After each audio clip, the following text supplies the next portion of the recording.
सुकून किसी पास नहीं है, ना पाकिस्तान ना मदीना या ना मक्का। ओके।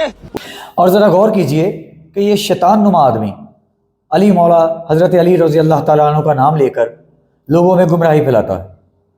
और आप देखिए अली मौला का नारा लगाकर ये आप लोगों से हमदर्दियाँ वसूल करता है। और इसे इसे इसे जब पूछा जाता है कि तुम्हारी पर्सनैलिटी, फेवरेट पर्सनैलिटी और पर्सनल शख्सियत कौन सी है, तो कहता है सिद्धू मूसेवाला। और लानती आदमी, मौला अली का नाम लेते हो और अपनी फेवरेट पर्सनैलिटी को कहते हो कि सिद्धू मूसेवाला है। ये आप लोगों को बेवकूफ़ बना रहा है। इसकी बातों में मत आइए।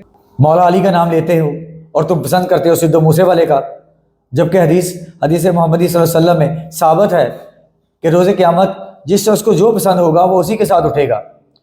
तो फिर मेरी भी दुआ है कि हम लोग तो उठेंगे इंशाअल्लाह ताला हज़रत मोहम्मद सल्लल्लाहु अलैहि वसल्लम के झंडे के तले और उनके साथ ही उनसे शफाअत के लिए। और तुम उठो सिद्धू मूसेवाले का बैंड वाला बनकर, उसके लिए पीछे ढोलकी बजाने वाला बनकर। लानती आदमी, किस कदर जाहल और किस कदर बेवकूफ़ आदमी हो तुम, और तुम हम सबको बेवकूफ़ बनाने की कोशिश करते हो। अल्लाह ही तुमसे पूछेगा इन गुस्ताखियों का, क्योंकि यहाँ पर तो किसी में इतनी है नहीं ना। मुझे तो समझ नहीं अभी तक आ रही कि बड़े बड़े हमारे लोग हैं, बड़े बड़े हमारे वो सब हैं, कोई तुम्हें रोकने वाला नहीं है।